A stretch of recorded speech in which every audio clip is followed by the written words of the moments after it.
weight class overview.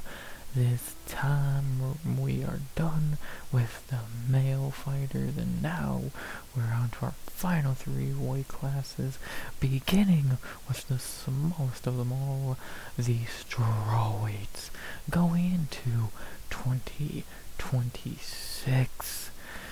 Way back to talk about another weight class. This one better than heavyweight, light heavyweight, and middleweight, at least. Yeah, as much as I think strawweight has fallen off a bit from being easily the best female weight class and a top weight class, it definitely is still better than the last three we've done.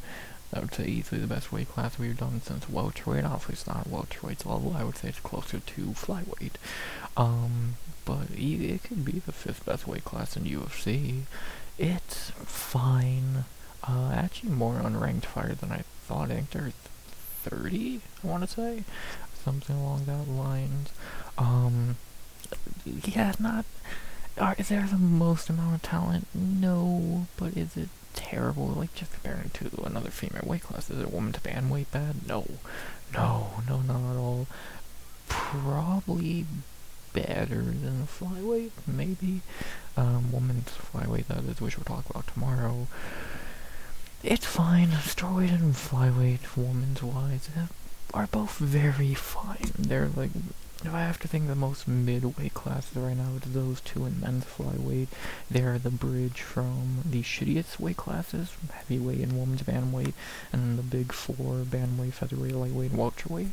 I would say strawweight and flyweight are the strawweight and the flyweights, plural, both of them, are the bridge from the worst to the best. So they're fine. There's some talent in them, some good fighters. We're gonna talk about them. So again, gonna be more enjoyable than heavyweight because literally anything is.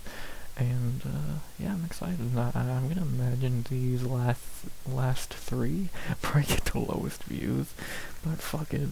I respect MMA. I'm not gonna call women's MMA because it's just MMA, and we talk about everything. So we're gonna do all weight classes. We've done all 8 men's, 3 more. We're gonna do all of them. We begin with the smallest, so yes, there still should be atomweight. Make atomweight already, and yeah. Would I say I'm excited to do this? Not really, but I'm not unexcited or dreading it like the last few, so I'm neutral. Some good fighters in the weight class, some shitty ones, ups and downs. Again, first time I've felt like this way about weight class since we did flyweight to begin all of this, and I'm excited to do it, so let's do it. Not really too much else to say there. The only thing left to say, as always, is of course, please like, comment, and subscribe. Turn subs goal by the end of 2026. Now, as always, unless I'm ready to say something which I don't believe I am, I talked highly enough about this weight class that is, again, perfectly fine. I'm not super thrilled to talk about it, but I'm not dreading it. Let's do it. Final 3. They're better than the last 3 we've done. Strawweight, the smallest of them all. Even though there should be bantamweight. Let's take a look at it. Let's look at who's in it going into 2026. And we begin with the champion of the weight class going into the year. I used heavy quotation marks there because she's closer to an interim champion than the champion. The woman who's just holding the belt and keeping it warm for Whaley until Whaley feels like beating her ass in the summer. We have the champion going into 2026, the hunted. I'm using quotations very heavily in this situation. Dana's favorite, and I'm not upset about getting a look at her as the first female of all of them, but, you know, let's be honest, she's just keeping that belt warm for someone else. The bona fide interim champion, Mackenzie Dern. Yeah, do I really need to say much here? Again, I think calling her the champion is a very loose way to put it. She is a bona fide interim champ, keeping the belt warm for Whaley, and she is just patiently praying Whaley never comes back, but we know that will happen soon. Whaley's gonna tell her rent is due and she's taking that belt back. And yeah, that's gonna be Dern's 2026. Chill for most of the year, maybe like the summer or some shit, in National Fight Week. I won't even say 50-45, get finished in 2 rounds by Whaley. And yeah, probably fuck off to 2027. So, is she, even if Whaley's gone, is she the best strawweight? No, not at all. She beat Jandy Roper, which is not saying a whole lot there. And yeah, I just, yeah, she did in a title fight she shouldn't even been in. We know why Dana likes her. Why we all, like, why no one hates Dern. Obviously she's hot, but like, is she talented at all? No. She's a fine grappler with striking. I can't call it good. She knows how to throw a punch, kind of. Yeah, we can just call a spade here. She's just keeping that belt warm for Whaley until rent's due, and Whaley's taking back her division later this year. And when that happens, yeah, I think we know what's gonna happen. So, not much else to say there. Keep the belt warm, Mackenzie, because the champ is coming home. Speaking of the champ, let's talk about her next. So we have the #1 ranked, and let's be honest, the champion still, who's going to come back with a vengeance and rip Dern in half. We have the #1 ranked, and again, future 3-time champion in the weight class. So by the end of the year, the best strawweight in the world, and if she wins the belt again, maybe of all time, it's a strong debate to be had. The champ, Weili Zhang, or Zhang Weili, whichever way you want to put it.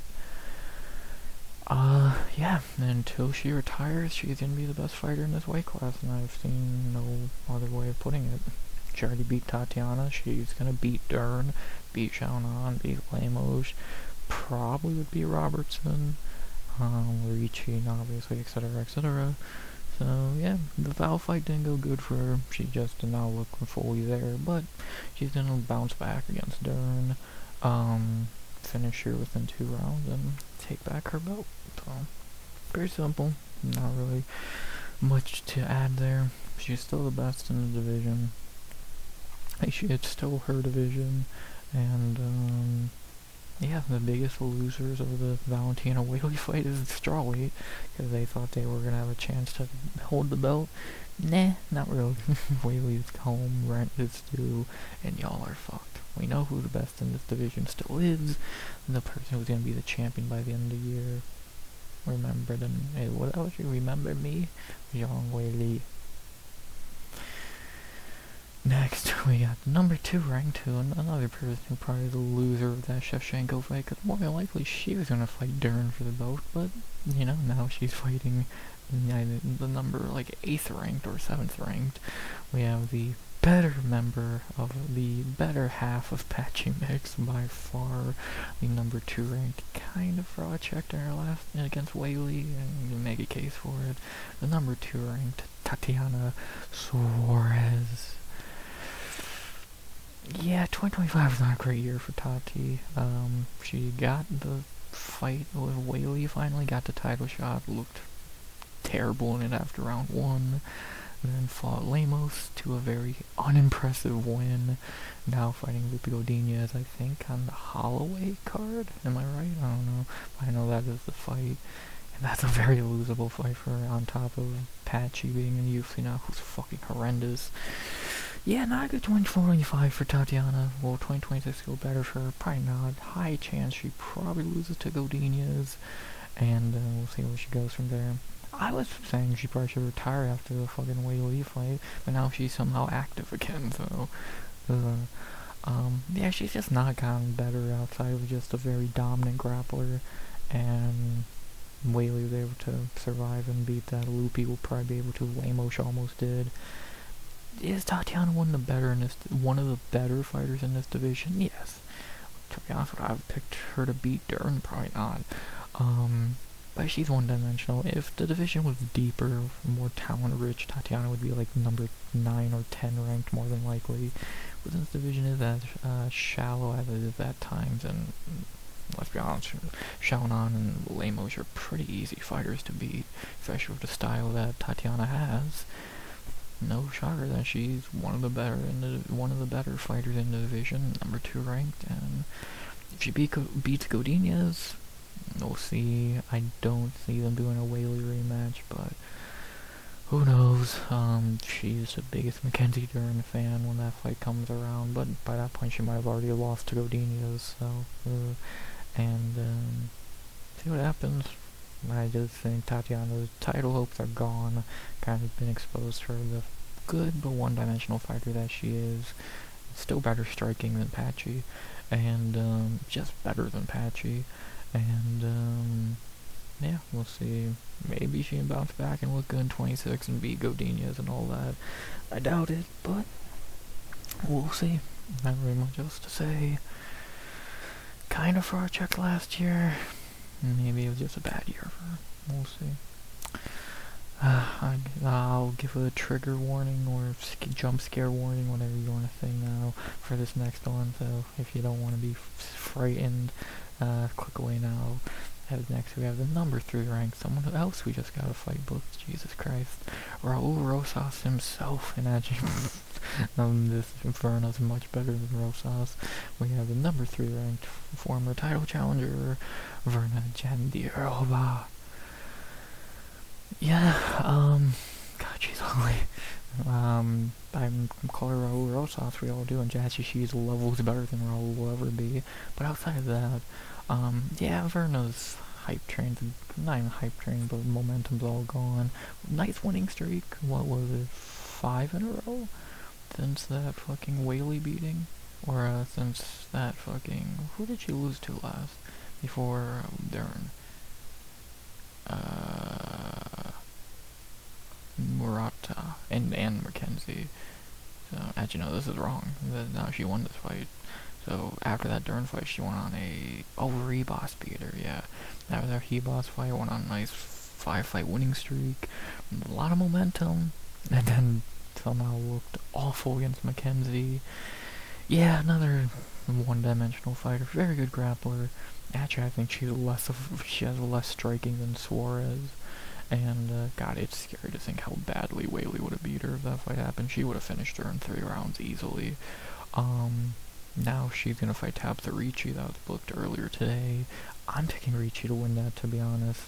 I just think Verna's very one-dimensional. Her striking is pretty putrid, and her grappling is decent, but clearly against better grapplers, she's not phenomenal. Against people who know what they're doing on the ground, she isn't the greatest. Like Reboss and Dern. Reboss is a weird one to get beat by. But, yeah, Verna was a nice little run. We were cheering for her to win the belt, because A, it'd be hilarious, and B, I respect her more than Dern, but it was not meant to be, and now she's probably gonna lose to Ricci. See how much longer she has on the clock at 37 years old. Maybe that would be her last fight against Ricci, and she'll just go do fucking grappling, BJJ, whatever, so wouldn't be shocked there, but I think any chance at a title is long gone. I don't think she's gonna be able to fix the holes in her game at 38 years old at this point, so yeah, I think Jandiroba is kind of just gonna fade out the division, retire sooner than later. Like we've seen with some fighters in this division, like Marina Rodriguez did the same thing. Tisha, Torres, Pennington, whatever. Just gonna fade out and retire. So maybe that Ricci fight will be the one. Nice little run she had, but yeah, when you get schooled by Mackenzie Dern, yeah, and you're 38, I struggle to see you improving. So there you go. Next, we have another fighter who this one is a fighter I've never really been high on. I don't really get why. Well, yeah, they have Whaley. I don't know why the UFC has been so fucking 10 toes down on pushing Xiaonan like she's anything great when she's not that good. We have the number 4 ranked. I don't know how she's still top 5. She has lost like 2 or 3. No, she's 1 and 2 in her last 3.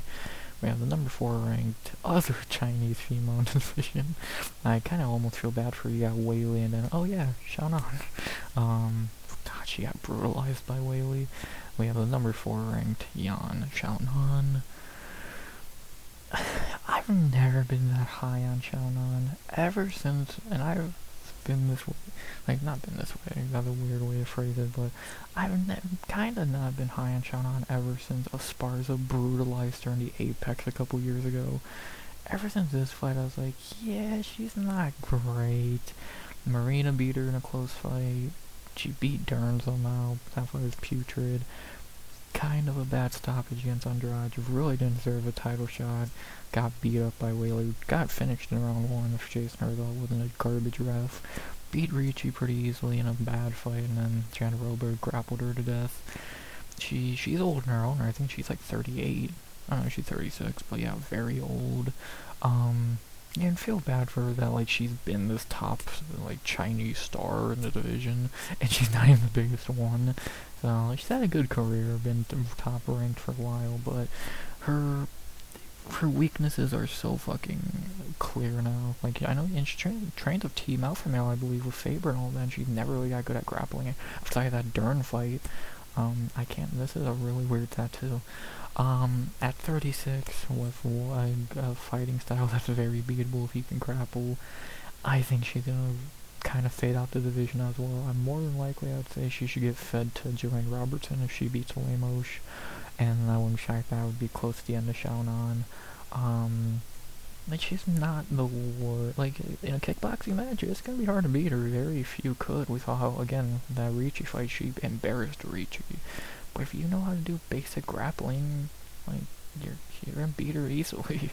So, again, I've never been the highest on Xiaonan, but I guess she was alright at one point. Just kind of the same thing as a few other people. I think number 5 is the same way. Grappling has always been her fucking kryptonite, and I've seen it multiple times now. So maybe she can bounce back. Maybe in August she'll show back up for that China card, or maybe before then, and see what happens. I don't think she's gonna do much anymore, but we'll see. We'll see. Not really much else to say. I doubt she'll fight before the year mark on her last fight. Who knows how much she has left at 36, and that's a weird, like, I'm gonna say that a few times, especially in top 15, there's like 4 or 5 fighters who are super old, and you wouldn't expect it, not counting Angie, who we all know is ancient, but, like, it's just another very old fighter in this division. Who knows how much longer she got, and again, I just don't, just like Jandiroba, at this point in their career, past 35, are they really gonna make the improvements and to fix their style that they've had for decades now? I don't see it. Xiaonan's gonna fall on the same sword she has before, and probably be about that for Xiaonan. After that, speaking of fighters who've always failed at grappling, the number 5 ranked, I guess she did win not that long ago, the number 5 ranked, very old, and looks every bit of how old she is. Probably gonna be out the top 5 after her next fight, if she actually makes it to it and doesn't pull out again. Now the number 5 ranked to close out the top 5, Amanda Lemos. Yeah, pretty much the same thing I said with Xiaonan stands here. A very good striker, and I think Xiaonan's a better striker. Lemos has really good power, or had, but her grappling has always been her detriment. Suarez was able to hold her for 2 rounds. Jandiroba submitted her. Whaley literally just held her down for 5 rounds. She's had moments. The Dern win was nice. Marina Rodriguez win was good. The Lucinda win was a good turning back the clock performance. But she is, I think, the oldest we've talked about now, 38.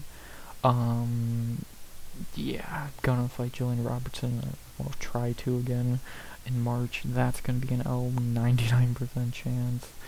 And what does she do at that point? To be 1-4 in her last 5, would that be the end for her? I doubt it. I doubt she's gonna retire in the Apex, but I won't be shocked if she only has like 2 more fights, with the Robertson fight and 1 more, unless she somehow wins, which I doubt. I think out of her, Yan, and Jandiroba, I think she's the most far gone and getting closest to retirement that she obviously is the oldest and kind of just the least skilled in terms of, like, yeah, she hits really hard and she's a fine striker. Besides that, her grappling is bad, her cardio's never been phenomenal. Like, again, good veteran performance against Lucindo last year, but outside of that, she's just can't beat grapplers. Been pretty meh the last few years since that Whaley fight. And, yeah, at almost 40, I think Lamosh's UFC, just career in general, is probably closer to being over than anything. And we'll see, maybe the Robertson fight will be her last, because she's probably going to get submitted and embarrassed again on the ground, but we'll see. So, not very much else to say. Can I talk about someone who's under the age of fucking 90? Jesus Christ, we had 3 people over the age of 35. We have Whaley, who's old but good. Tatiana, who's, I think, only 34. And then Dern. Top 5, really weird. Whaley's great. Dern's a paper champ. Tatiana's iffy. And then these 3 are going to be retired in 2 years. So, but let's leave the top 5 and get to maybe some younger blood in the division, and speak of the devil, who's going to probably beat Tatiana in a few months. The very good, even if she hasn't been as good as I think her ceiling can be, but it looks like she's finally starting to hit that more. The very good number 6 ranked Lupi Godinez. Lupi's pretty good. Lupi is pretty good when she's fighting at her best. She's very good. It's just when is she fighting at her best. We've seen her really drop the ball at times, like the Jandiroba fight, like the Dern fight. Last 2 fights, she looked alright. Pilarstri gave her a really tough fight, and to be honest, on a full camp, Pilarstri might have beat her, or in a 5-rounder. And Andrade she beat, but what does an Andrade win really mean in 2025? Like, she just had weird form like this, with a weirdly close fight. But like, you can see when she's at her best, like the Elise Reed fight, she's very good. So, like, Lupi's is probably the most frustrating fighter in the division, because she has talent to be top 5. Champion, no. But top 5, yeah, she easily could be, because she could fight for the belt. I don't think anyone would be shocked by that, but she just keeps falling short in these, like, bigger fights. She gets a few wins, it's like, oh, Lupi looks really fucking good. And then loses to, again, Dern, or etc., etc. Now fighting Tatiana, is it gonna be the same fucking story? She's very decent. She seems like the better fighter than Tatiana. But will she be able to show that? Will she be able to perform like she is, get the win, and probably lock up a title shot against or get close to it, against the winner of Dern Whaley? I don't know. I think she's by far the youngest fighter we've talked about. She's 30 fucking 2. Wow. Yeah, she's good when she's at her best, but how often do we see the best of Lupi? Sadly, not as often as we should, but again, we'll see if the Tatiana fight changes that. Either it's going to be the same story where she does not show up in the biggest fights, or it's going to be a changing. She's going to get the big win, join the top 5 finally, and maybe getting close to title talks. So, see what happens. Well, if we get the best of Lupi, she's a good fighter in this division. If we get the inconsistent Lupi we see very often, then that's never a great thing. So, there you go.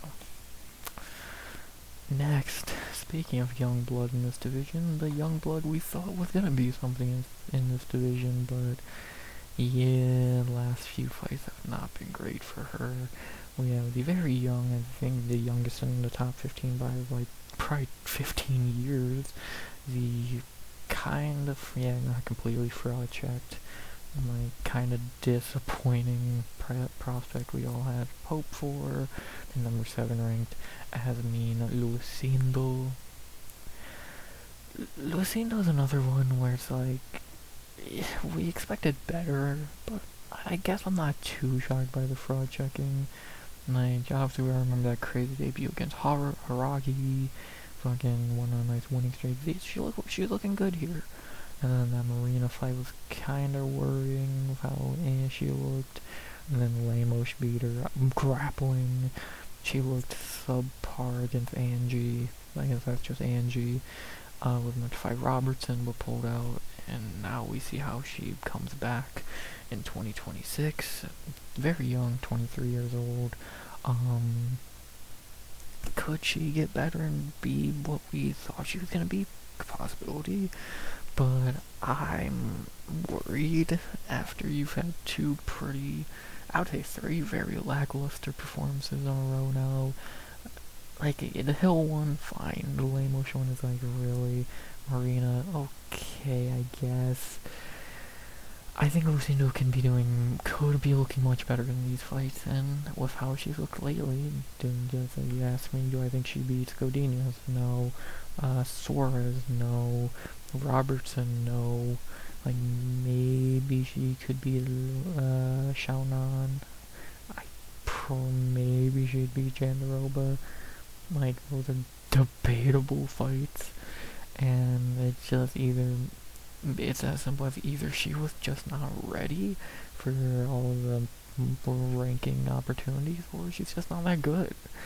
Like, I can't throw her away completely yet, but I feel like it's very close to getting to that point when you've had 3 lackluster performances in a row against fighters you should have beat, and see how she comes back in 2026. Still, I think the youngest blood in this division, period, not even the top 15.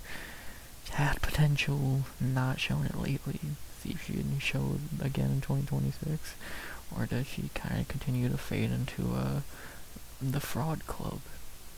We'll see. Again, getting grapple fucked by Amanda Lemos is never a good sign, so maybe hopefully she's getting better while she's away. We'll see in 2026. Very disappointing with her 2025, but just disappointing in her last 3 fights, and see what happens in 2026 for the youngest in the division. Someone we actually probably need to be good because, again, everyone is so fucking old.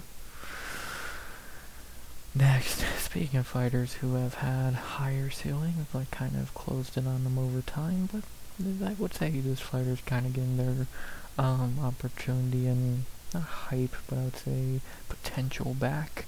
We have the number 8 ranked, up and down having Tabitha Ricci, the weird fighter in the division, like, with that really weird ups and downs lately, like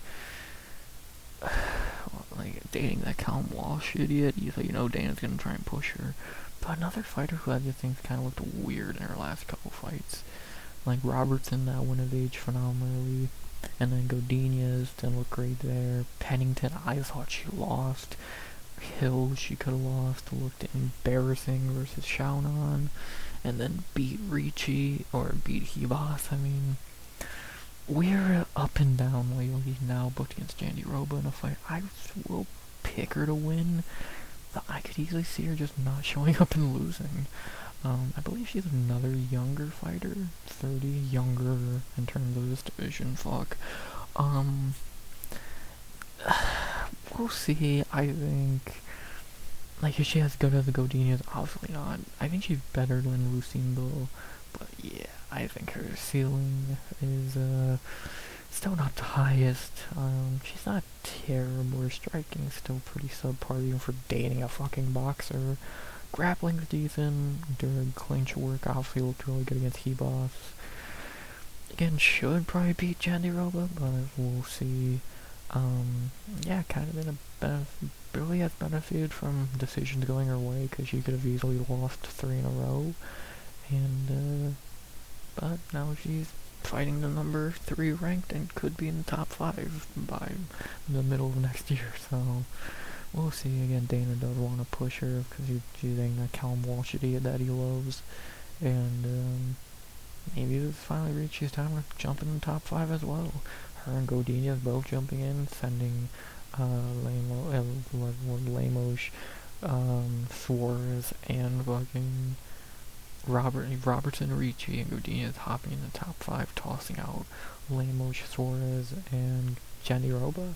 that'd be a pretty good thing to happen in 2026. Trying to get out with the old in with the newer kind of fresh matchups for Whaley are much needed, and see if Ricci can be one of those. So is she really the like 8th best fighter? Strawweight, probably not. I think the division, kind of like Swartz, if the division was better, she'd probably be lower ranked. But division's what the division is, and Ricci has potential to be top 5. High possibility to beat Jandiroba. We'll see if she can. Very much else to say.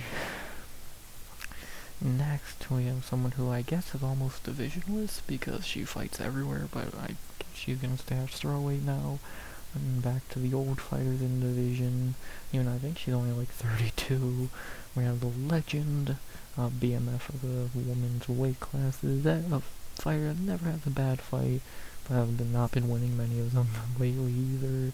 The number 9 ranked former champion, legend, Jessica Andrade.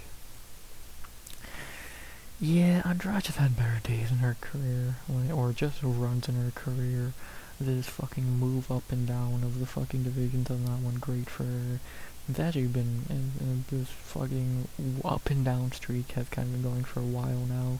Kind of started with Chalanon fight, looked bad, well, got finished, even if it was meh.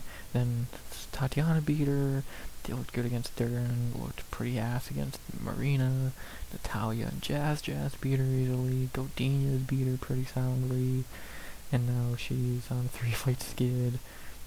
Again, no idea what division she fights at anymore. 34 years old. Could we be seeing the last few dances of Beta Stoka? I would say so. I think she'd retire before she got cut.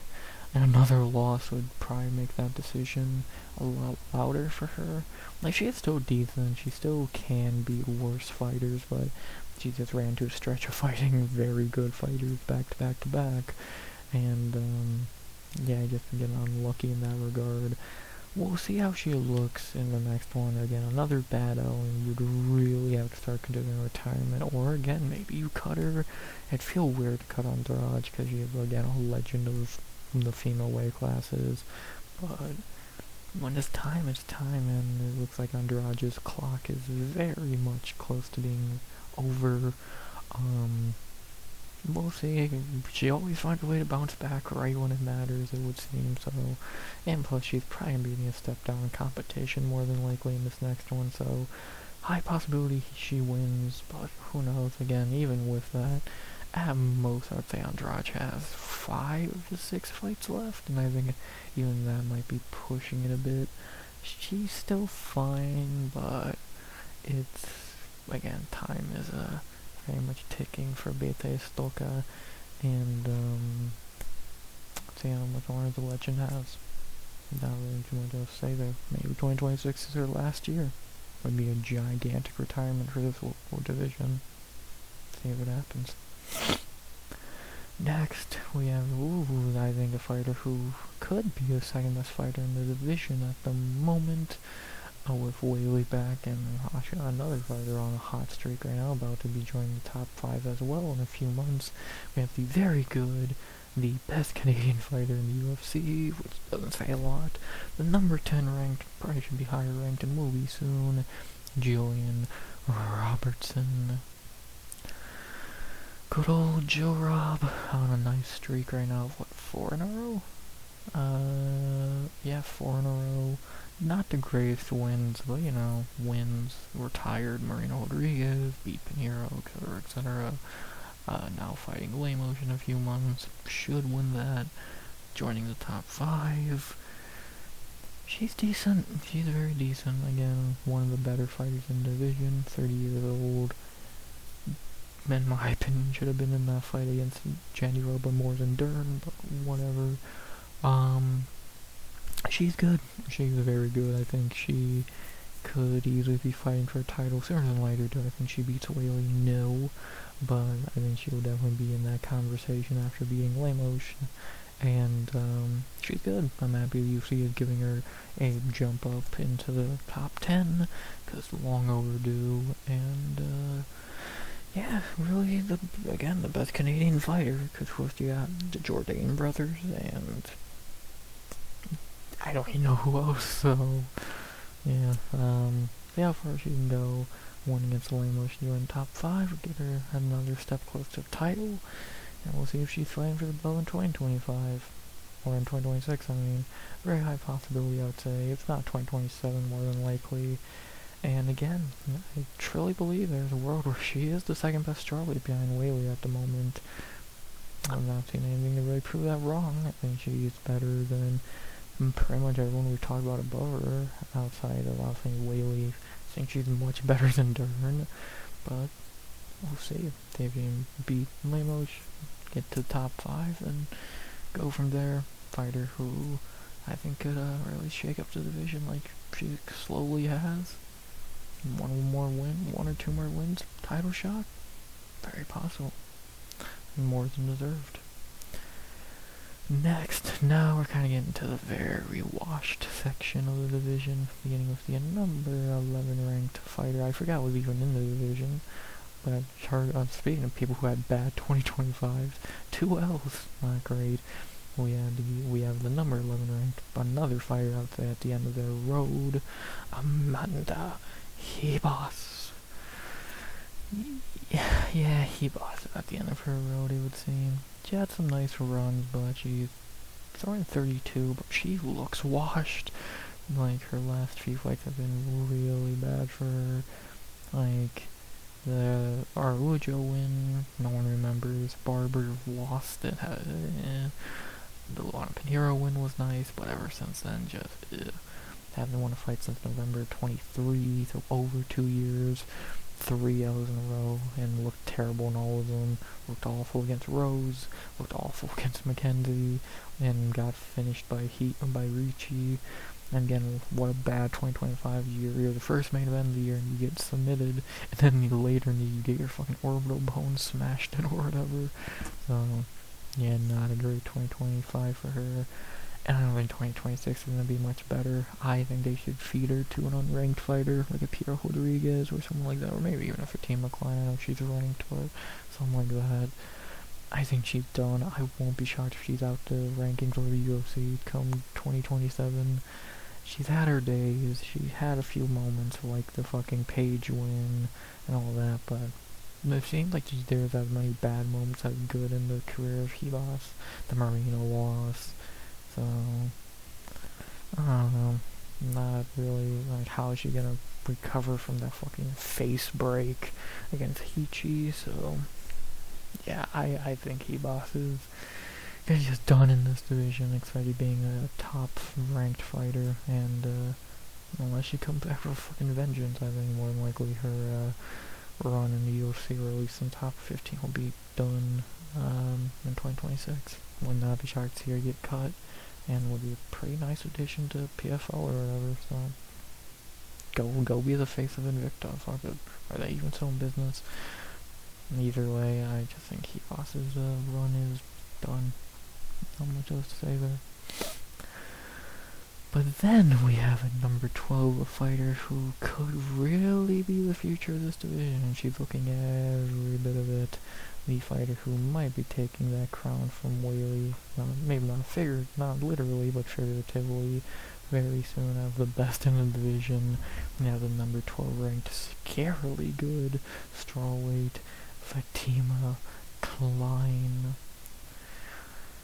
Klein is fucking terrifying. Like, obviously the debut against Jazz Vicious up a weight class didn't go good, but since she's just been a mauler at strawweight, smashed Dudikova out the UFC, knocked out Melissa Martinez with a knockout, fucking beat Angela Hill pretty badly, very young, teammate of Aaron Blanchfield. She's Blanchfield grappling mixed with legit striking.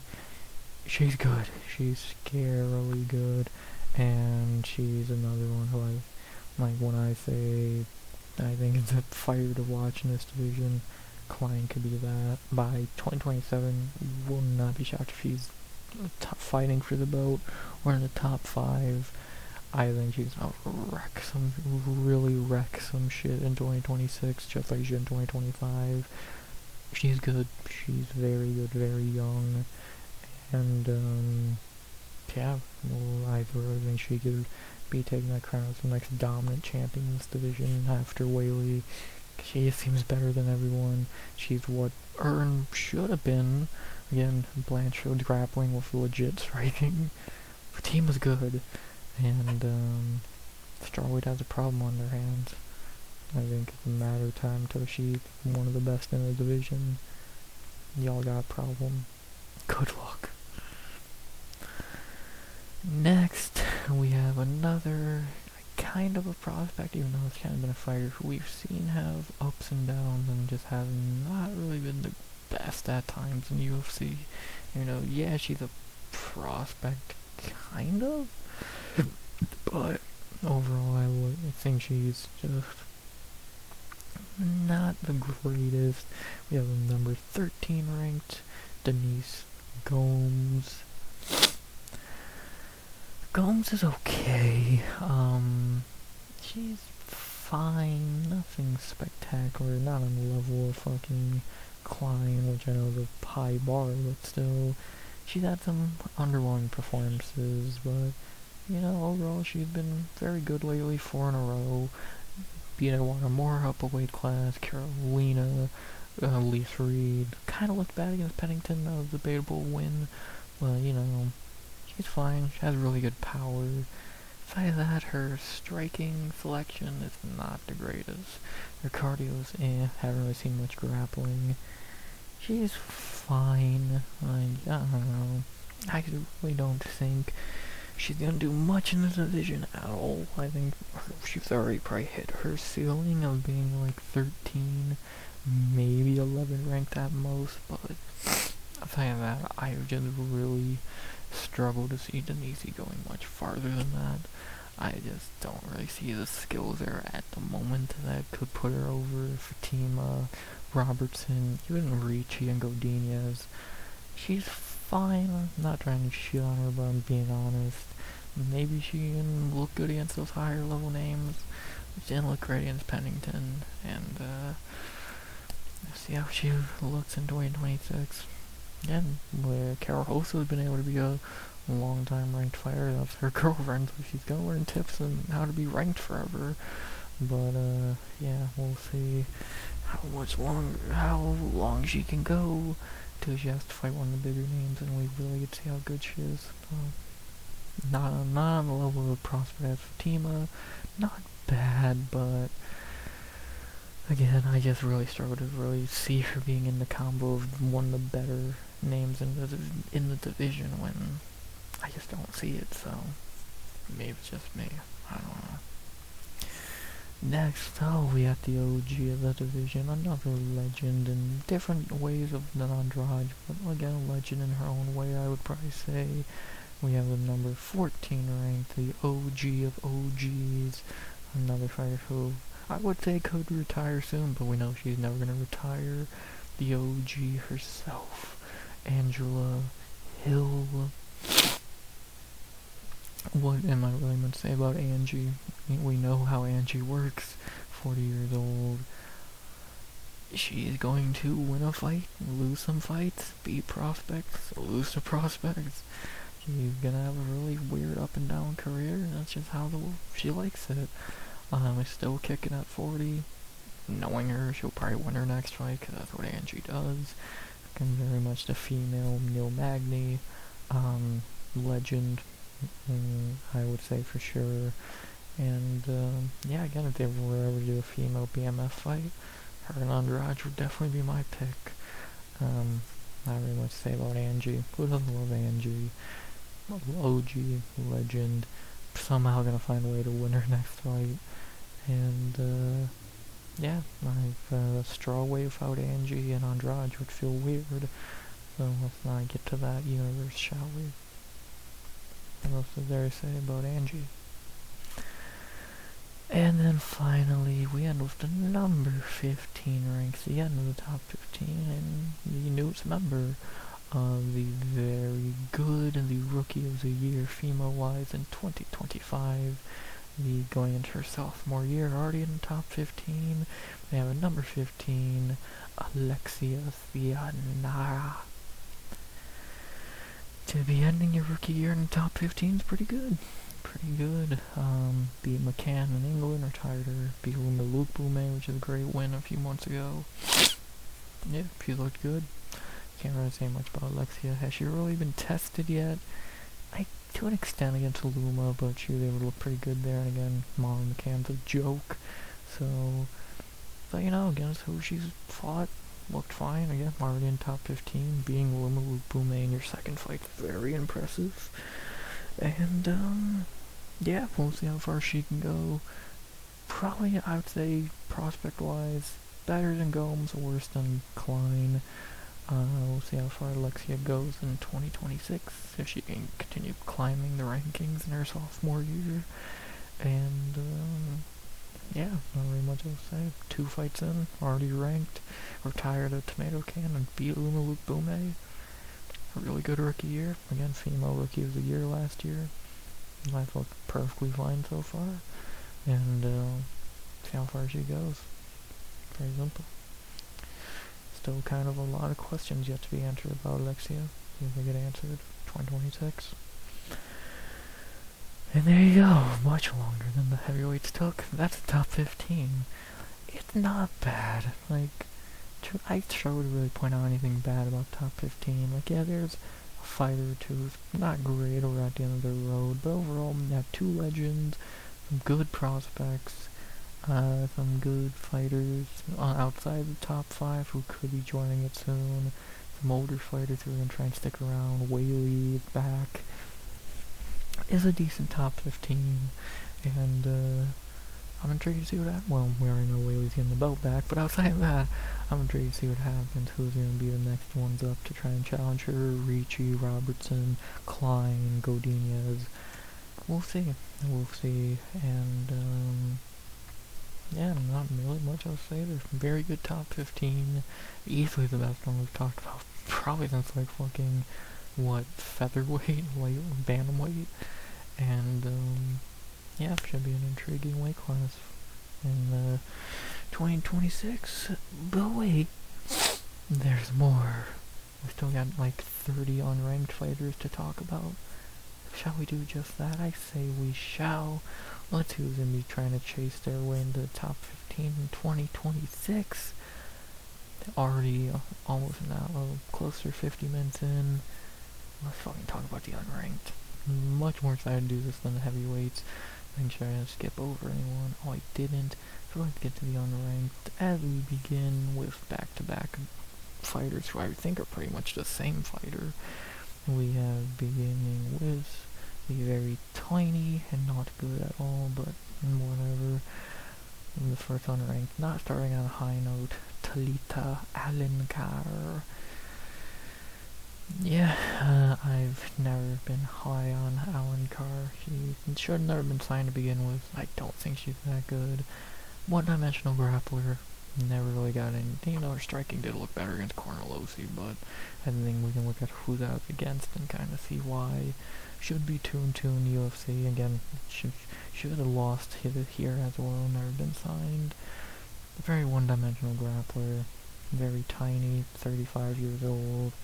5'1", not very good, benefited off fighting 2 bad fighters in 2025, and 2026 I think is gonna turn bad for her, so don't think she's good at all. Again, just a basic, boring, one-dimensional grappler, not much to say. But I'm going to be saying that same thing for the next fighter right after her, because I think they're the exact same fighter pretty much. We have, but this one might actually be worse. We have another case of one-dimensional grappler who I don't think is that good. We have the just taller, worse version of Alencar, Jacqueline Amorim. Everything I said about Alencar outside of being short stands here. She is a one-dimensional grappler, no striking, benefited off fighting bad fighters, got actually beat by Mizuki when she was actually meant to win that fight. checked for Sam Hughes. Has not got better since that Sam fight, just far worse competition. I got exposed against Mizuki.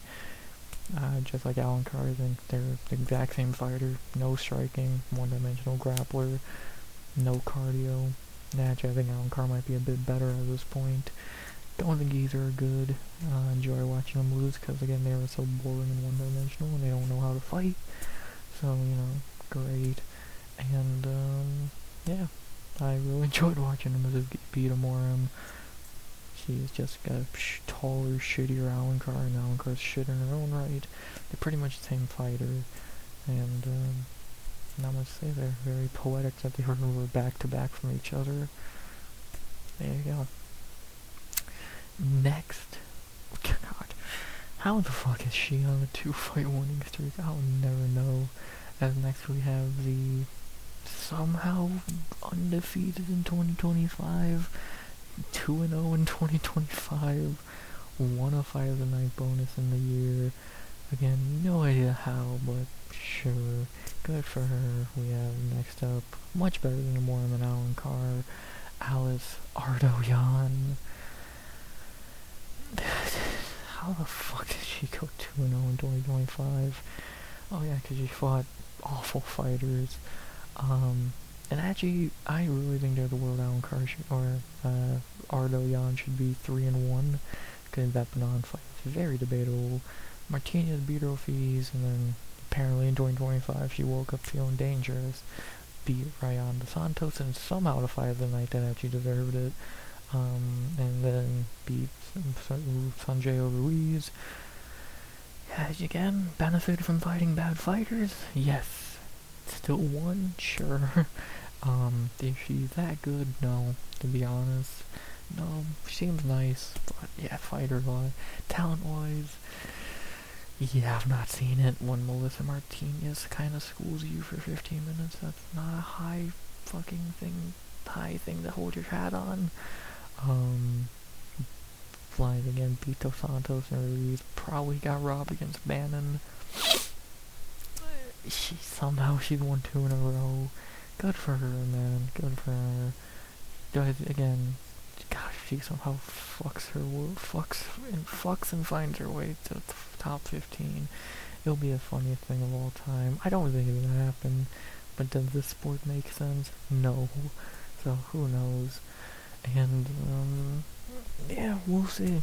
Somehow she's won 2 in a row. Maybe she'll make 3 in a row, and maybe she'll go on a goddamn run and go for the Whaley rematch. Who knows? No issues for Ardoyan, just Bonds. She's probably not that good. 2 wins are 2 wins. Undefeated in 2025. I don't get this fucking sport. Next. Speak of the devil, let's talk about the person who probably robbed Ardoyan, which says more probably about this fighter than the Ardoyan. We have the very terrible, but she's lucky she's hot. Next we have she the only other Irish fighter we've talked about besides Irene Gary? I believe so. No, Mama B, Shauna Bonin. I wonder why she's in the UFC. I could think of 1 reason, 2 reasons. That's it. Just like I said, Ardoyan Banan probably didn't win that fight, and she probably should be 3-1 in UFC, or 1-3, I mean, and probably should have lost this fight by knockout, so really 0-4. Bruno Brazil schooled her, that said a lot. Ardoyan probably with the robbery. Tomar pretty much knocked her out, but the ref is a moron. And Sam Hughes beat her fees. Yeah, I can't even sugarcoat this one. Bannon's a fucking horrendous fighter. Like, the way she fights is the most retarded thing I've ever goddamn seen. Like, she jumps on one leg, flaring her other one at you. It's like, put your leg down, stupid. Yeah, she's terrible. But, like, we know why she signed. She's Irish and hot. Outside of that, she's fucking horrendous. I don't know. She's very lucky she got a debatable decision and the ref better to win against Tomar, because, again, she probably should be 0-4 in the UFC, but Sure, why not? Get to see her again in 2026. Who knows how much longer. She's fucking horrendous. And, yeah, no. If all you need is 2 fucking assets to get to the UFC, good for her. She's done a good job. Fucking as talented as Ian Gary. And, yeah.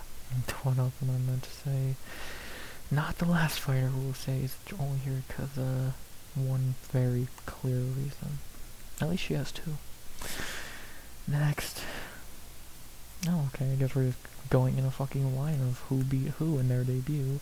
And next we have a fighter who definitely has not lived up to expectations that she could have had. What did she? Are they saying she's a flyweight now? I would not be shocked if they're saying she's a flyweight now, which I don't think she is, unless I'm literally passing over her, but I don't think I am. Oh, there, yes, I was. Never mind, I'm blind and stupid. See, I thought she did fight at flyweight, but never mind. We have next up, speaking of who beat Banan in her debut, we got the very disappointing, the worst of the fighting nerds, Bruna Brazil. I always remember that knockout on Contender Series. Hasn't done shit since. Has been completely win-lose, win or lose-win, lose-win since. Gomes knocked the fuck out of her, beat Bannon, lost to Luma, beat Molly, and lost to Wang, beat Chi-Ming, and now fighting Ketlin Souza in a fight I'm dreading having to fucking predict. Yeah, she's not that good. Part of the fighting nerds, and easily the worst member, her and Mauricio Rufy fighting for that crown, and you know, actually she might be better than Rufy, for being honest. Yeah, very mid fighter, that's perfect of her 3-3 record. Just not the most skilled, like she has fights where she looks decent, and then she looks fucking terrible. Like, how did you let Kong Wang, like, school you? Like, I don't know, she's not that good at all. Like, definitely the most mid fighter in the division, unless I'm blatantly forgetting someone. Very mid, nothing that great about her. Again, fighting nerd and not even a good member, but still better than Karini Silva. But, yeah, I think Bruno's not good at all. Very disappointing from what we saw in Contender Series. And, yeah, I think she's extremely mid. If we're going off past history, she's coming off a win, so she should lose to Ketlin Souza. God, I'm dreading picking that fight. And, yeah, not really, too much else to say there. Maybe one of the weaker fighting nerds, and just mid as fuck in this division. Great in the Contender Series knockout, I'll always remember that. Not very much worth a damn. Disappointing. Next. Oh god, we're getting worse. How the fuck are we getting worse with every fucking, I don't know how we ended up here. How are we getting worse with every fucking fighter, next fighter? And we have now the worst fighter we've talked about, mainly because it's the guy, but you know, yeah. We got the, I believe, female, but I strongly doubt. We got the very terrible buff dude known as Ariane Cornellosi. Well, outside of being a guy, yeah, Cornellosi's fucking horrendous. 2-4 in the UFC, beat Na Liang and Estela Nunez, had lost 3 in a row. She lost to Piara Rodriguez, I don't care what that says. She acted her way to a fake win. Godinez embarrassed her. Alencar completely embarrassed her. She's fucking horrendous. Will not be shocked if she's cut in 2026 after a loss or just in general. She's fucking horrendous. They've never tested her a day in her fucking UFC career, I'm 100% sure. And, yeah, she's awful. The worst we've talked about so far, and that says a lot. Yeah, she's awful. He's awful, whatever. Not much else to say. Next. That's fucking pathetic. Actually, this is the first one where I highly doubt they're actually gonna fight in the UFC again, but I guess we'll see. And next up we have someone who I'm shocked hasn't been cut yet, but maybe I see why we have someone who I thought really did show good flashes that time in her career, but lately it's been very bad. We have the very short and somehow still signed Vanessa Demopoulos. Never thought I'd be thinking that name again after that last fight, but here we are. She has not been released yet. She really did have a good moment or two. It's crazy to think at one point she was 5-1 in her last 6, but ever since then everything has went downhill. Morin beat her, even though she kind of cheated. Alan Card cuddled her to death. Jamel Horse embarrassed her up a weight class. 3 in a row now, 5-5, 37 years old. Yeah, more than I think the writing's on the wall for Demops. Could she get another fight? Sure. Is there a point to it? I guess if you think she can beat whoever you give her, because she probably could. But if you're just going to use her as a jobber to someone else, you got other fighters who have not lost 3 in a row. Yeah, I think the writing on the wall for her is probably OnlyFans. And I'm like saying that as an insult, just being honest. But he's fine. If you want to look at that joke, if you want to make a joke out of that, there you go. W Tapology, the image decider. But yeah, jokes aside, I'll be shocked if she fights again in the UFC, and I'll be even more shocked if she somehow won that fight. She's shown flashes again. That 5-1 run was pretty nice, but aside of that, and three in a row is not nice. And see if she gets one more shot, or probably the end of her UFC run. I'm guessing the latter is more likely, but hasn't been cut yet. So maybe the UFC is being very generous and giving her one more shot. We'll see. From Ohio, W, and yeah, shocked she's still signed, to be honest. Next, now someone I know is not still signed, because I'm pretty sure she got cut, or they just haven't cut her yet. Next we have a very unlucky fighter, who I'm not going to waste much time on, because I'm very confident she's cut by now, or will be. We have Rayana dos Santos, a fighter who is incredibly unlucky, but also can only blame herself for her last fight. Well, I guess in her 4 UFC fights on Contender Series, had a fight Denise Gomes, unlucky. Her debut against Talon Car, she got robbed, unlucky. Against Tomar, a lot of people say she got robbed. I think that's debatable, but still unlucky. But then the only one you can't say unlucky is Ardoyan, because you got gifted a fight where the UFC pretty much was handing you a win, because they probably felt bad and you fucking lose clearly. So 3 in a row, even if you think she won her first 2 fights. What can you really say? And not even again against terrible fighters, no less. Yeah, more than likely she's gonna get cut sooner than later if she's not already. I don't see her fighting in the UFC again, but again, unless they really feel bad for her still, which I doubt after that Ardoyan fight, more than likely she's gonna get cut, and that'll be that. I'm shocked she hasn't been, but I guess again they're just waiting, and we'll see. I'll be very shocked if she got another fight even more than Demopoulos, because at least Demopoulos has done more in her career. Dos Santos, yes, got robbed on a time or 2, but yeah, I'd be shocked if she fights again in the UFC. If she did after the last fight, I'd definitely be picking against her, so we'll see what happens. And yeah, I'm shocked she's still signed, to be honest. Next, I'm not even gonna talk. I don't even think they got her on here, to be honest, because she's not really signed. For some reason they have Fang Xiaotan on here, who's on road to UFC, made to the finale, but is not part of the UFC. She was when the finale against Ximing happened, but she's not officially on the roster. So I wonder, has she fought since that also second loss she took on road to UFC?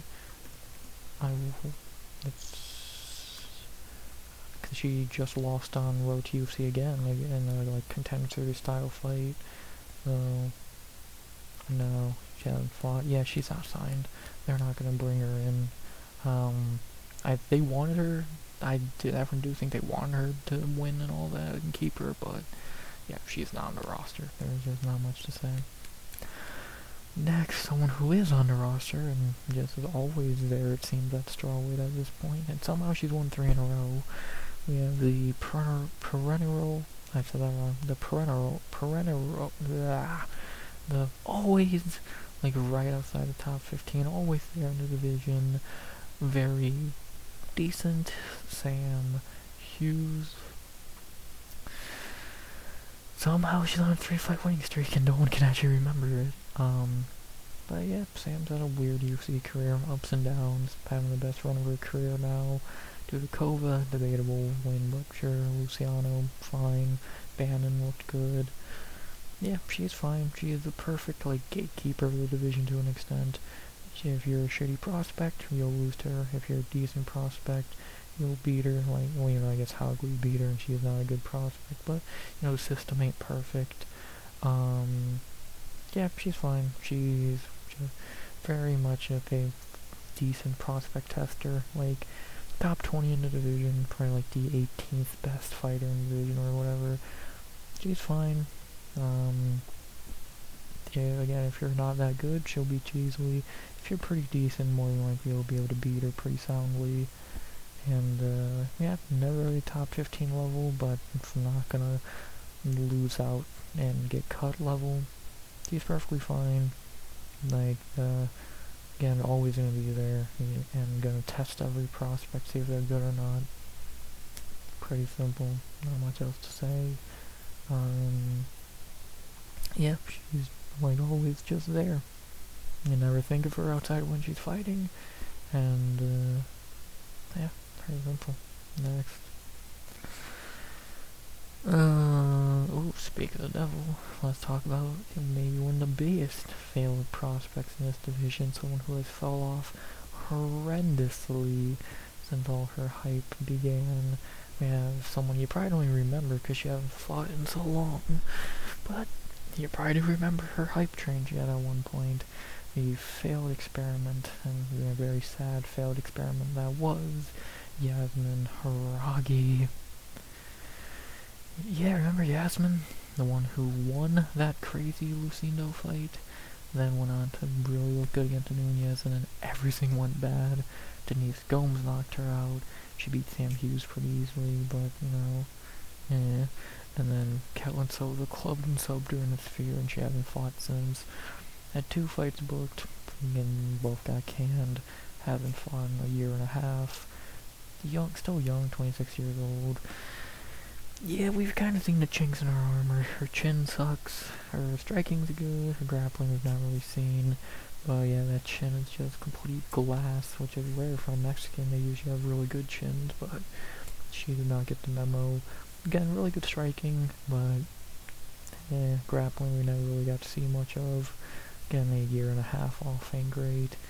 Hopefully we see her back this year. I still think her and Stephanie Luciano would be a phenomenal fight if they would like to do it.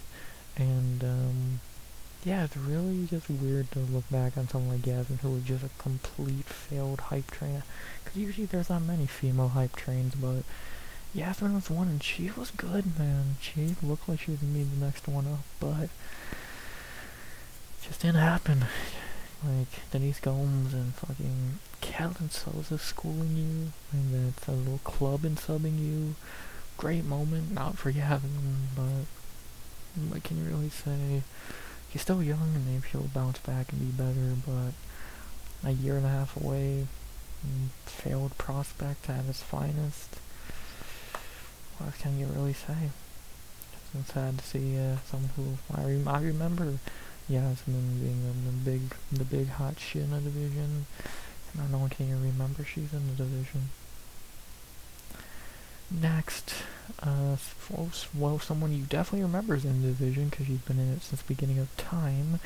Even though I think 2026 will be the last year she's in the division. We have another OG of the division, but unlike Andrade and Angie, she's not being able to keep her ranking and all that.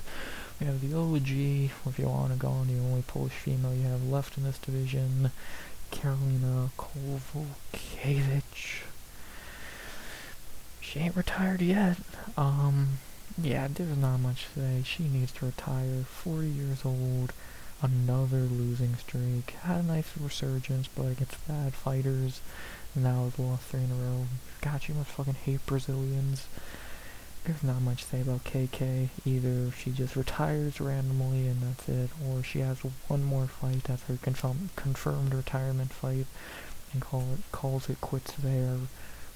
I'm fine with either one. I'd be fine to see her just not fight again, but also I'm fine with seeing her get the privilege to put the gloves down as she deserves in the octagon. So, as much as I really don't care to see her take another beating, give her one more fight to retire on high, maybe even a win. Have her fight like Ardo Yan or something like that. She could win hypothetically, probably wouldn't, but you know, we'll see. One more fight at most, retire and go off from there. No more fights after that. Or again, she doesn't even fight again, just says, hey, I'm done. So, we'll see. She had a fine career, fought for the belt, but yeah, sad that she's gonna end her career with a losing UFC record. And, kinda like Yan Xiaonan, she was always the second Polish fighter in the division, with Joanna being Joanna for fuck's sake, so feel bad for her there, and yeah, one more dance would be fair for her if she wants it. Aside of that, been a good run, KK. Next, we end this first page on another fighter who has the same initials for their first name, but is much better than Carolina at this point, and is actually very good. He is coming off of not a great performance, but is against a good fighter.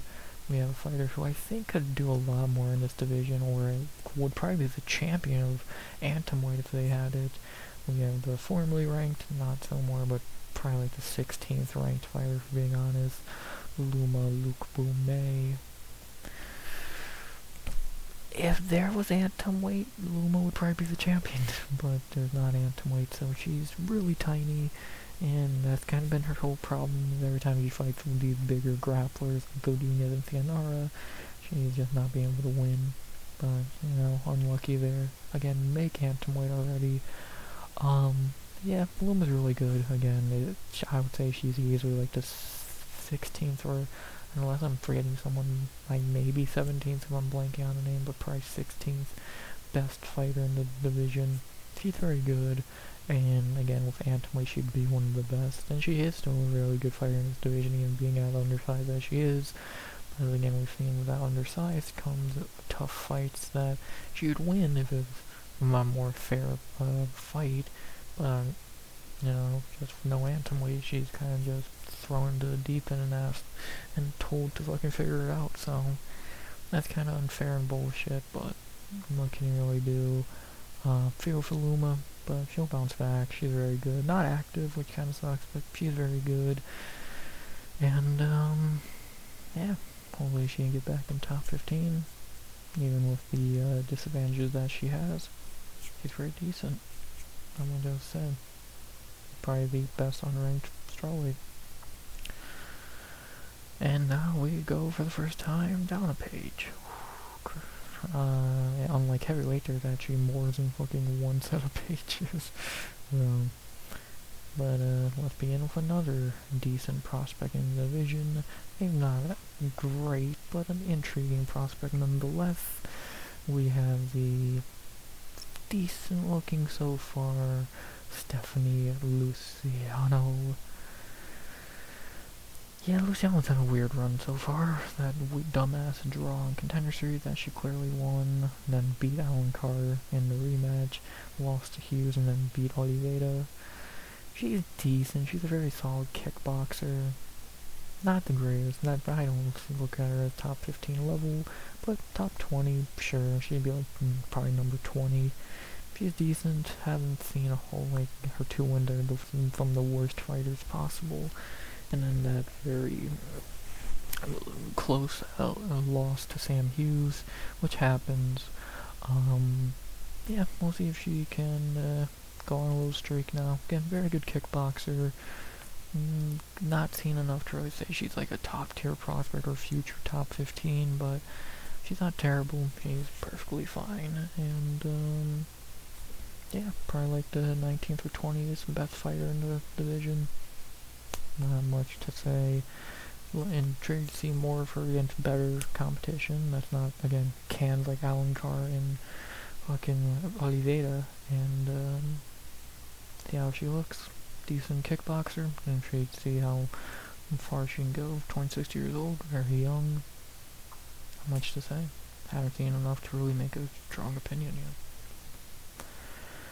After that, ooh, speaking of fighters who I'm shocked are still on the roster, we have someone who, I don't know why she's still signed, but she is. We have, speaking of who Bruno Brazil knocked out brutally, we have apparently still on the roster, as they say, Marnik Man. Yeah, Topology's right here putting her at the bottom, because she's probably the worst. Got in the UFC off a short nose call to fight Knudsen. Remember Knudsen when she was a prospect? Then fought Kelton Sullivan, looked terrible, and hasn't fought since, so gonna be almost 2 years since her last fight. More than likely she doesn't fight again, but we'll see. 32 years old, 5 feet on the dot, terrible fighter in every sense of the word. Yeah, not much to say. Shocked she's still here. Shocked if she gets another fight. Maybe if Angel Pacheco can get a fight booked, then anything's fucking possible.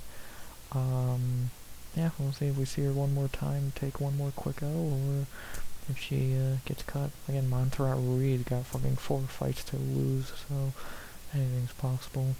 Not much to say. Shocked she's still fucking here. Next, a fighter with one name.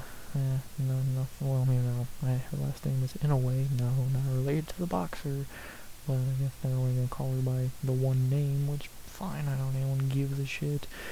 We have speaking of inactivity, someone who would actually be probably close to top 15 if she fought more often. We have Mizuki, I guess, Inouye, if you want to call her that again. No, not related to the boxer. Yeah, Mizuki, 3-1 over a lot of years. Wish she was more active. Only lost to Lemos many years ago. Outside of that, beat some bad fighters, but, still wins. Hannah Goldie, throwback. Yeah, if she could stay active, she would probably be like borderline top 15. But can she stay active? Like, her 4 UFC fights were August of 2019, August of 2020, September 2023, and October of 2025. That's 4 fights in fucking 6-7 years. Like, dude, come on, you gotta fight more than that. Still young, 31 years old, so she still has time to make some noise if she can stay active. But we'll see. And yeah, not really much else to say there. I don't know, not really a whole lot left to say. Is there even really a point to talk about her when the likeliness of her not fighting till 2027 is high? Maybe, but if you can get a fight in just one, it would be nice to fight in back-to-back years for the first time in a while. That'd be cool. Looked good against Morin after a long layoff. Look like that again. She'll be close to top 15, and again, she's not bad, so stay active and she might be able to make some noise. We'll see. But again, can she stay active? Time will tell. Next, gotta be as active as your brother in a way. Oh god. Speaking of bad fighters, another very fair placement by Tapology. I actually do think Markman might be better than Oliveira, for you to decide. We have next up another fighter who will probably be off the roster sooner than we know it. The very, very bad, has fought at bantamweight and strawweight. That's cool, and so I guess Ravenna Oliveira. Speaking of people who are not related to much better fighters with that name, no, she's not related to Charles Oliveira or Vinicius Oliveira. Yeah, 0-2 in UFC, fought at bantamweight and strawweight, which again is phenomenal. Looked terrible in both, and is probably gonna get cut before we know it. She's fucking horrendous. One more. I don't think you're gonna cut her yet. Give her one more fight to lose in, and call it a day there. Not really much else to say. She's awful. Next. I don't know what else to say. Wait, her third UFC fight better be at flyweight. That's all I can say. Break. No, Andrade already done that. No, I'm fucking fight at flyweight.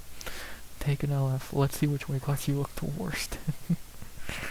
None of them everyone is gonna be cut in 2026. Simple. Next. Okay, someone who's actually weird to see unranked, but because time has kind of fucking mother time, if you want to call it that, has started to hit her a bit. Where the fuck is she? But she's still very decent, and to be honest, she probably still should be ranked, but whatever. The very decent still, even at the age that she is at, of what, 40? 36. We have the always. It's weird to see unranked, but I guess it makes sense. Not really. Tisha Pennington. Yeah, it's weird to see her not ranked. Again, even though she probably should be. Yeah, I would say it. I think I said not long ago. I'll say it again. Most people think she won this fight. I think she won this fight. You can make a case she should have been on a 7-fight winning streak at one point, and I would say 8, because I thought the debate to be made she won the fucking Gomes fight.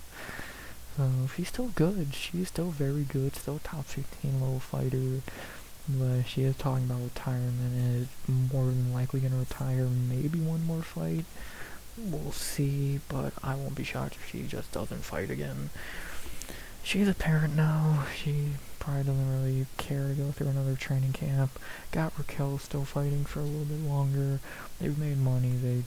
Neither of them are going to be champs at this point. And I think Tisha might be better than Raquel at this point. But yeah, I won't be shocked if Tisha doesn't fight again. No, she really hinted to it after the Gomes fight. See if she does dance one more time. Enough fight, she'll probably win, because again, she is very solid still. Could easily be on an 8-fight winning streak, like I said. But judges don't like her, and time is catching up to her, and she probably just wants to relax and be a mother more than a fighter, so won't be shocked if she doesn't fight again. Maybe have her fight Carolina. If anyone's gonna retire Carolina, why not Tisha? Have a cool double retirement fight, send everyone home happy. Cool, not in the Apex. But yeah, cool. I don't think I want to be upset about that, but we'll see. Not really much else to say, and there you go. Pretty simple. If she fights again, probably want to be one more time. If not, good career. Got fucked out of probably being on an 8-fight winning streak, and pretty simple. Next. Speaking of people who were in the top 15 at one point but have badly fallen off, because they're, unlike Tisha, it's not age, the fighter was just never that good. We have the very failed prospect and another fighter that is probably going to be cut. I'm shocked it hasn't been yet, because again, 4 in a row is not a good look. We have the very terrible fraud of that was, or is, Luana Pinheiro. Yeah, she was the hyped up thing in top 15 ranked at one point. No idea why. She's pretty terrible. She looked good on Contender Series, I remember that. Outside of that, Marco's fight was pathetic. The Sam Hughes fight wasn't great. Had a really debatable fight with fucking Waterson. And then since then I've just lost and lost and lost and lost. He-Boss knocked out Angie, Subger, Joe Rob, Tisha. Good losses. But again, 4 in a row. Haven't won since 2023. Yeah, I don't see a reason why she's still on the roster, to be honest. She's fucking terrible. She can go join Nicolau on the fucking regional scene, because they're both terrible. And, yeah, what is there to really fucking say? She was decent looking at best, and that's why she got her ranking off of 3 shitty wins. Got beat out of the ranking, then she'd get cut sooner than later. If they give her another fight, that'd be fucking pathetic, but would you be shocked? I wouldn't be. she would just take another L because she's not good, and yeah, pretty simple. Not really much else to say.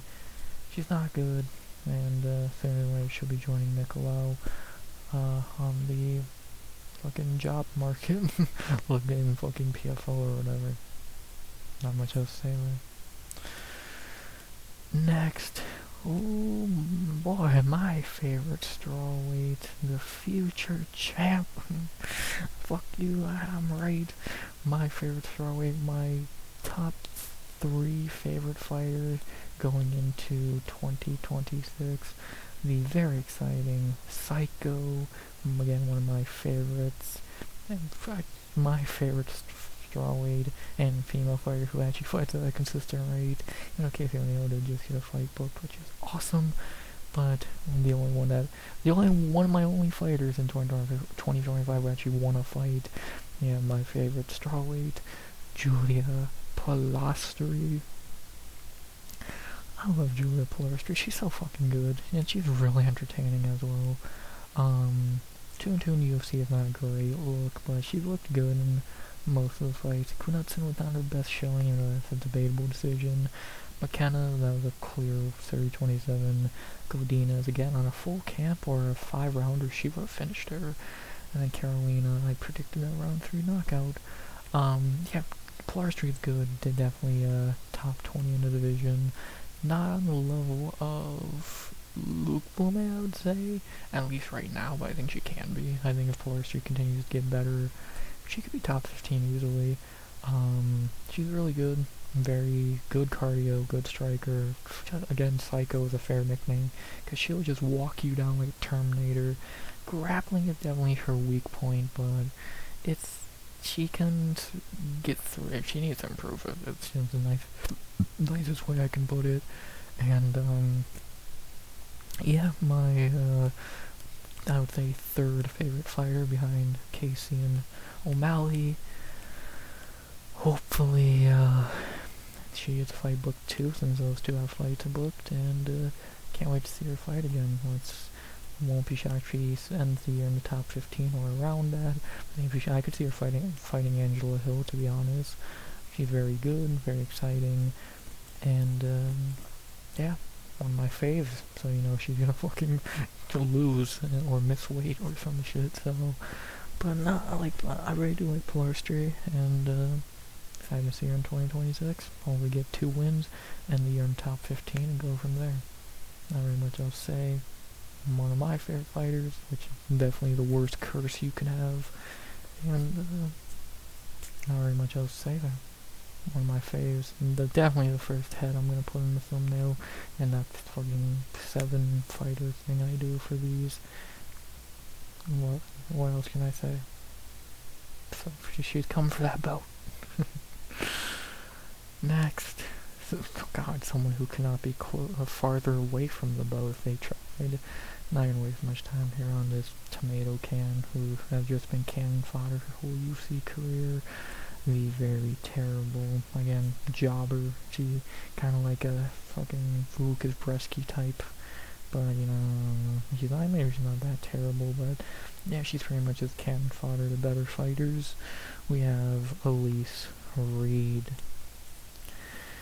Yeah, Reed's fucking terrible. I don't know how she got 4 wins in UFC. Oh yeah, because she fought Corey McKenna, Melissa Martinez, Jin Fry, and Jessica Panay. Has lost to any decent fighter she's fought. And to Jara Eubanks. Yeah, she was terrible. Not really a whole lot else to say. Eventually she'll go on a losing streak and get cut. Hopefully that eventually is sooner than later. And, yeah, she sucks. Pretty simple. Not much to say. Just a complete jobber to better fighters, but she can beat terrible fighters. Not much to say. Every division needs a jobber. Elise Reed is the one to call. If you want to build up a prospect, more than likely, fight Elise Reed. Yeah, not much else to say there. Next. Okay, another fighter who I'd say is in that top 20 conversation, and I would say should be the fighter of the unranked, who, actually I would say she is number 16 over Luma, because she's at least coming in on a few wins. A fighter who has completely turned her career around lately. Probably the most deserving unranked fighter to get who deserves a top 15 shot. We have Piera Rodriguez. Really should have a 12-1 record, but Cornelowski lost with bullshit. Nice 2-fight winning streak though. Beat Kunatsu out to UFC. Beat Kelvin Souza in a fight. Perez looks fine lately. I would give her a top 15 shot. I think her and Hebos would be a very logical fight, but we'll see if they decide to do that. Again, should be 5-1 in the UFC, but again, bullshit. Do I think she's that good? Not really. I think she's very much benefited off of weak competition, but I would 100% pick her to beat Hebos if they did book that fight, but I think after that she would lose because she's not that great. But, she can beat some fighters you really wouldn't expect her to. Again, completely turned her career around. The Robertson loss was bad, but then again, the Cornelowski fight was whatever. She won, we know it, and then 2 decent wins back to back. Won't be shocked if she ends up in either the top 15 or a top 15 fight in 2026, and I'd be fine to see her fight Hebos. I think that'd be a fine fight. But we'll see if they give her that top 15 fight. I would say she is most deserving of all the unranked fighters to get a top 15 shot right now, which I guess that says more about everyone else in the division, but she's decent, and we'll see how far she goes. We'll see when she fights again, and not very much else to say there. See if she gets that top 15 shot in 2026. Not much else to say. Next, we get to a really bad stretch after Piera beating with someone who I don't want. Actually, I know exactly why they're still here. Dana probably doesn't want anyone to know, but I think we all know why this next fighter is still here, but there's no way she's going to be anymore. Another fighter who I think it's a matter of time until we see him finally get released. We have the queen of the dwarfs at Strawweight, her, Marnik Man, and fucking Alan Carr, the 3 dwarves of Strawweight. Somehow still here, Montserrat's in jail, Ruiz. No idea why she got a 4th fight on her losing streak, but outside of obviously being probably very close with Dana. She's fucking terrible. Beat Cheyenne Velizmaz, that fucking loser, and lost every fight since dominantly to good and bad fighters. I don't think she's fighting in the UFC again. I'd be fucking amazed if she did. At least with Pinheiro, fine. She was formerly ranked, whatever. What reason there to give her another fight? You have a Mexican fighter in this division, and Halaragi, who's better. You don't need a Mexican female, you got plenty. You don't need jobbers, you have Elise Reed and fucking Marnik Van. What the fuck is there to keep Ruiz around? Outside of Dana likes her more than likely. There's just no point for her to still be in the UFC, so I would be amazed if she fights again, and in the UFC at least, and she had that 1 win, nothing since. That's about it. Next. Okay, speaking of fighters who have had 1 moment and then nothing since, we have a fighter who I'm not looking forward to picking their next fight, as I talked about earlier, and more than likely I'm probably going to be picking against her. We have the fighter who is, at this point, living off 1 moment in the sphere, Ketlin Souza. Yeah, I remember when she was looking to be actually pretty decent after that Yasmin Haragi win, and then nothing good has happened since. Angie beat her in a close fight, Pierre beat her less close, Berman Brazil's probably gonna beat her and get her cut. Yeah, she's not great. Karini Silva beat you, to beat Marnik Man. Yeah, Karini's not for it. Ketlin's not very good. If she loses to Bruna, you can make a strong case for cutting her. She's not that good. Very below average. I would say better than Lisa Reed, but again, probably under Bruna Brazil in terms of talent. It kind of shows how awful Yasmin Haragi really is. That was a great moment. I remember that. I like that. That was one of the best moments from that card. But behind that, she's done fucking nothing. And yeah, I won't be shocked if she gets cut if she loses to Bruna. So we'll see. Not much to say. One good moment. Doesn't get you too far after you do nothing after it but lose. And there you go. Pretty simple.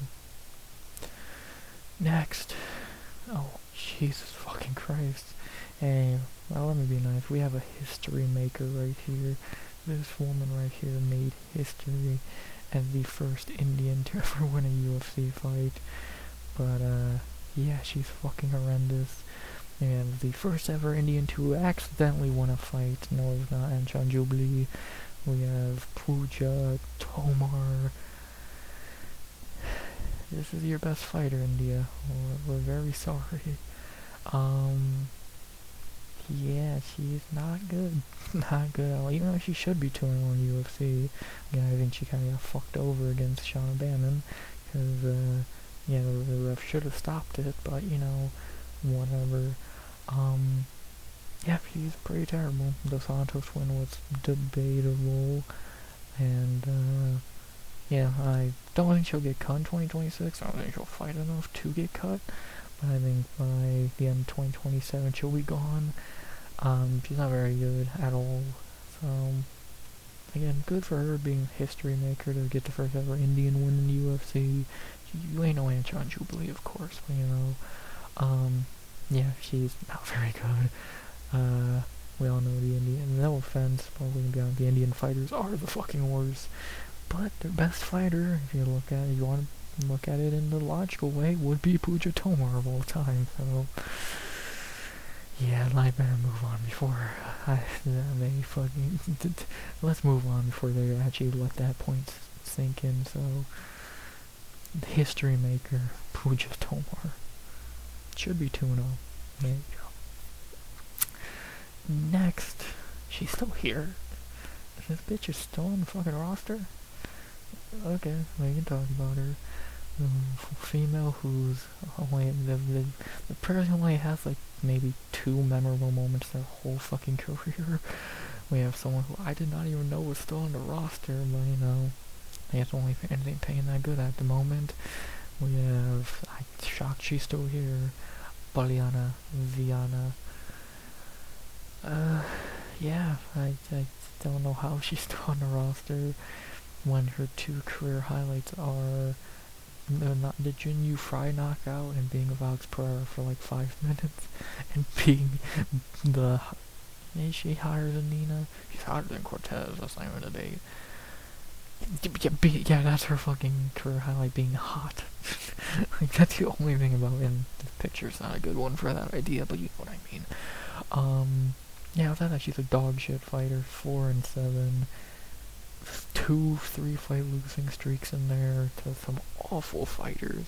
Well, Veronica Hardy before she was good. Hannah Cyphers. Jacqueline Moore. Her wins have been piss poor at best. Yeah, she's awful. What is there to really say? Again, outside of a Junior Fry knockout, being Fox Pro and being hot, I don't know what I'm really meant to say about Poliana Viana. Would I be shocked they gave her another fight? No. But should they? Fuck no. She should have been cut. When did she last fight? In April? She should have been cut in April. But, you know, if they give her another fight, sure, why not? Let her job out one more time. Put her and Cortez on the same card with Piero. Let's just have all kinds of fucking fun. Yeah, she's fucking terrible. She's hot. Dated out Piero for longer than Cortez did. And knocked out Jin Fry like 6 years ago. I can't believe she's still fucking signed. I can guess that's probably a Dana call. And, yeah, there you go. Yeah, probably the coolest female tattoos in the UFC. There you go, you got something. Next, we scroll down again to our final row. And it's not even a row, it's 4 fighters. And we begin that final 4 with someone who just got a fight booked the other day. And it's probably going to be off the roster sooner than later. But they don't have her in this division because her last fight was at flyweight. But she is moving on to strawweight now. So let's find her. This one I'm upset for because both her UFC fights have been at flyweight, I believe. So let's but she is moving down to strawweight for her next fight, which just got booked the other day. Maybe I have another fighter from Contender Series that looked like she was doing better than she was, but it ain't that good. Nicole Calari. Yeah, not a great UFC run for her. Most fine Contender Series, got signed, and then bad performance. A fine Karaskata fight, which could have won but didn't. Judice beat her fees, and now she's moving down to strawweight for her next and probably final UFC fight in March, which she should probably lose. Yeah, I'm not gonna be shocked if she's a 0-3 and you're out. Not the most skilled. Her striking is very lackluster. Grappling is definitely her strong suit. Yeah, she's just not that great at the end of the day, and probably be one of the first fighters to get cut in 2025 after a loss. More than likely gonna lose and be gone, so good luck on OnlyFans. Again, man, good luck on your next fight. Maybe you'll win. I doubt it, but maybe. Not much else to say. Maybe the strawweight move is the best for her. I doubt it. We'll see. Next, the last fighter who's not one of the 2 Contender Series fighters. We have the GOAT herself to close us out. The knockout queen. We don't talk about her last fight. God, she's not good, but you know, that knockout of Feng Xiaotan was amazing. The GOAT herself, Shi Ming. Yeah, she had one really cool moment, and then Bruna Brazil embarrassed her on a road to UFC card. Yeah, we can be honest about she's not good at all. She's really tiny. She's fucking just not that talented. We can just be fucking honest, she's fucking terrible. Could I see her beating shittier fighters? Yeah. Do I see her doing anything more than that? Probably being like a fucking 2-4 fighter. Yeah. Yeah, for the memes, and that knockout was amazing. But again, Bruna Brazil was beating UFEs. What else am I really meant to say? She's not that good. Another fighter who would benefit from atomweight, but not gonna happen. And yeah, aside being the GOAT for that one night and getting that amazing knockout, yeah, she's pretty ass. And yeah, unless she can really bounce back, I doubt it. That Bruna fight was brutal to her, not reputation, but whatever, her hype. And yeah, she's probably gonna be very much a jobber in this division. So there you go. Great knockout, great moment she had. The GOAT for one night, but after that, yeah, not very much else to say. And there you go. That's the division. Obviously, we got 2 Contender Series people, and really should only be one. One of them being who Calari's fighting, Carol Froyo. The winner of that fight on Contender Series looked very good, kind of Andrade-like. It should beat Calari in a few months. Decent prospect. And then we got the worst Contender Series signing of the year, Chanel Dyer, the one who got beat by Froyo as a big underdog. She's fucking terrible. I don't know a simpler way to put it.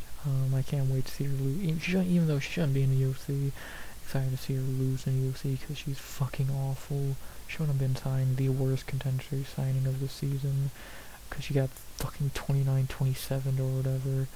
And yeah, she's fucking terrible. Not really much else to it. I swear I remember seeing a rumor that she has a fight booked. Probably gonna lose it unless they give her bottom of the barrel like fucking Elise Reed. But we'll see, and, yeah, there you go. And there you go, that's the strawweight going into 2026. Very decent weight class, again, much better than heavyweight, light heavy, and middleweight. Solid weight class, solid prospects, decent top 15, can't really complain. To go over some of the normal things we always go over at the end of the year, beginning with my favorite fighters in the division. Who doesn't like Whaley? She's cool. I like Joe Robb, cheering for her. Fatima Klein's awesome. Angie's hard not to love. Love Julia Pilarstri, my favorite. What else? I give a tag now who we like in terms of them being hot. Yeah, that would probably be the list. Who next? Who's my hate watch for the division? I guess Mackenzie to an extent, because I do want to see her get beat up by Whaley pretty badly. Outside of that, Chanel Dyer for sure, because of that bullshit undeserved signing. Besides that, don't really dislike anyone in this division too much. I don't like Alan Carr and Morin, but I've seen him lose. Cornelowski,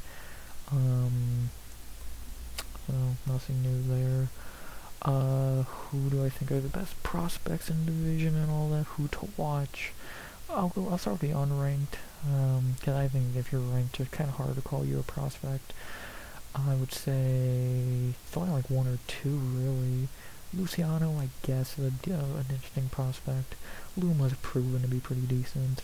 Pierre Rodriguez, and Pilarstri would probably be the big three. Yeah, I guess Mizuki, if she could ever fight consistently, would be the big four outside the top 15. And then in the top 15, obviously, you got Theonara, Fatima, who is the best of them, and Denisi. But again, it's kind of hard to call you a prospect when you're ranked, but they're still a little unproven. At least Alexia and Denisi. Fatima, I think, is very much proven, so there you go. I would say Alexia, Fatima, and Pilarstri are the top three to watch, and could really be the next wave of this division, so we'll see. On the opposite side of the coin, who I think are the worst prospects, or the worst fighters, let me get this right, who's going to be cut in 2026? Yeah, you could probably say this list. Well, I think Marnik for sure, she's not going to fight or just will and lose. Oliveira, Ruiz, Dos Santos priority is. I think those four for sure. I don't think Tomar will. Viana and Demopoulos for sure. Let's see. Cornelowski, hopefully. Carolina's going to retire. Pinheiro, hopefully. Boss might get let go. Angie's never retiring. Andrade might finally hang him up. And then you got Lemos and Jandiroba, who are very old, and Chaonan even, so we'll see there. But, and also I'm looking over it, there was no one in like everyone on this page we talked about, so good job, Tempology, not adding fighters who are not actually in the weight class into the weight class. There you go. But yeah, that's why I think they get caught a good amount of names, and hopefully they find new ones, because we need as many in the female divisions as we can get. And then second to last, what fights am I most hyped for in the weight class for 2026? Whaley getting the belt back, of course.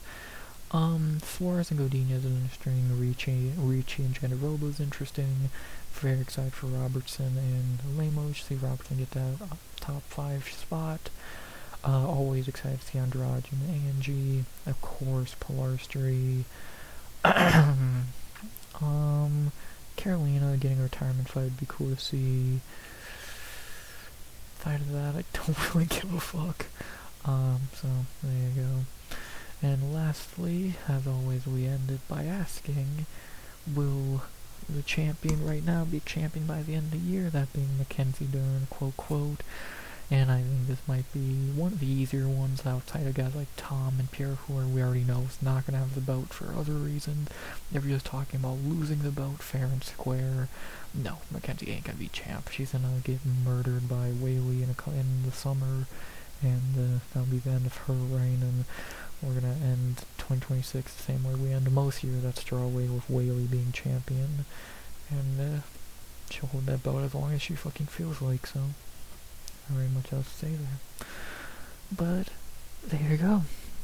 A little under 2 hours.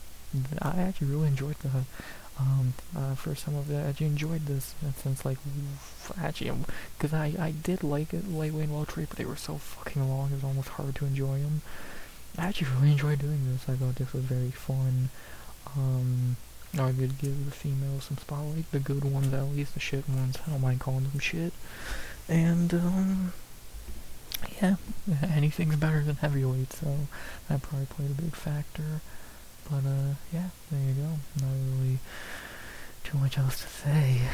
And with that, with strawweight being done, that leaves 2 weight classes: flyweight and bantamweight. So we'll have to be doing flyweight tomorrow, and then on Monday we'll be ending it all with the bantamweights.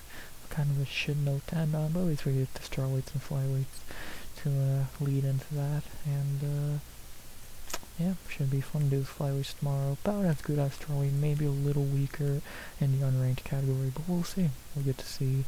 I feel like there's less fighters at flyweight as well, but we'll see. And yeah, first female weight class done. 2 left to do, and then we're done. So very enjoyed this one. Maybe one of the more enjoyable ones we've done here, and I hope y'all enjoyed it. I know I did. And you know, flyweight goes tomorrow, so there you go. For another Fight with Saturday, you can listen to me talk about the strawweights. Oh joy. And yeah, there you go. Not really too much else to say.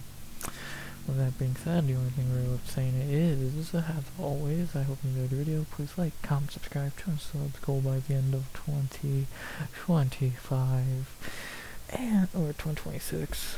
I don't know what year it is anymore. As always, unless I'm going to say something which I don't believe I am. Had a lot of fun with strawweight.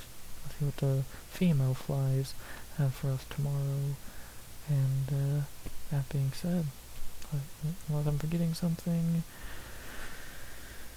as always, make Anthem wait, and as always, RX out. Good vibes only. And